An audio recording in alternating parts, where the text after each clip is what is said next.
Doing well, man. How are you? Very well, thank you. Yeah. So this is going to be exciting for you, right? Entering the world of Superman, albeit 200 years in the past. What's Man, it been like so far? it's thrilling. It's thrilling. And before I was ever an actor, I was just a dude who loved movies and comic books. So it's epic for me to be here. Yeah.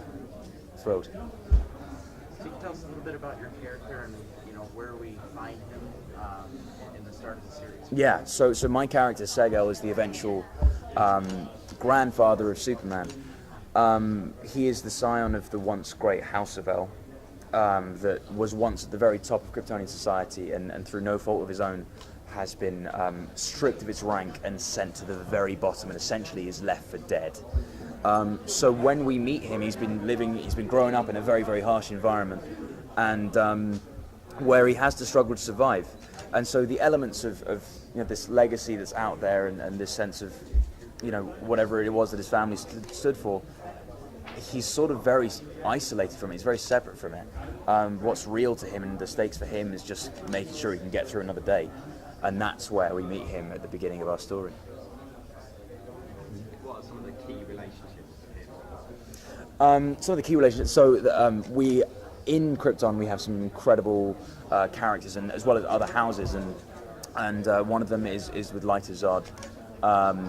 And we have a fantastic actor, Georgina Campbell, who's playing that role, and she's epic in it. And so within Krypton, there is a very precise society, and there's a guild system, and she's within the military guild. She's a soldier, and Seg is a hustler, from the streets, and it should be oil and water, and especially in a society that is leaning on authoritarian. They're very precise ideas about who you are, what you can do, and what you can stand for.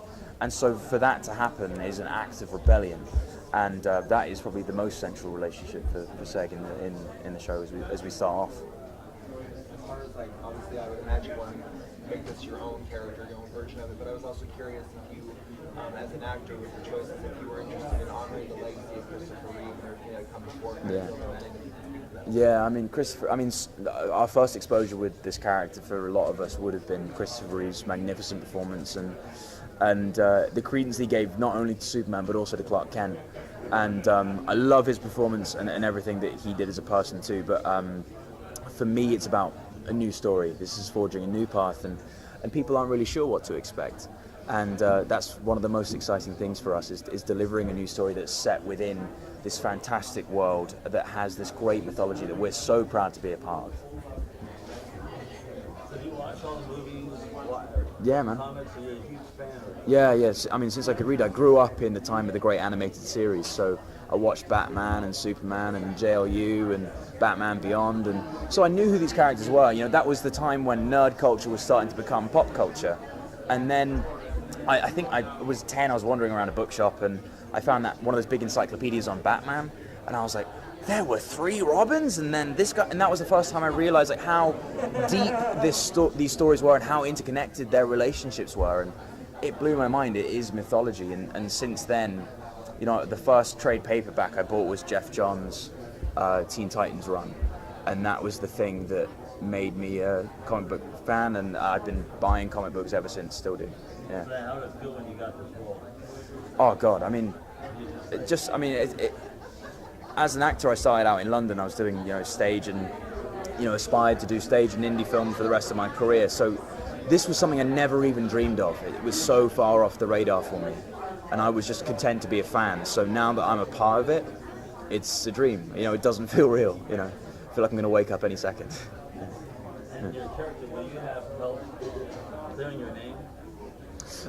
Yeah. So much of the story is how that S comes to mean what it means to us now, and Seg isn't a complete character when he begins, and he needs to fill that role as well. So yes, that is one of his primary motivators in this story for sure.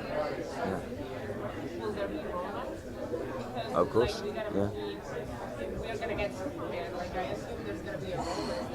Yeah, I'm sure we must at some point. Yeah.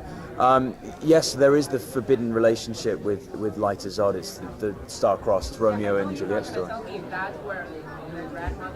Well, we're gonna have to wait and find out. Nice try. Nice try. Yeah, good effort. I applaud you.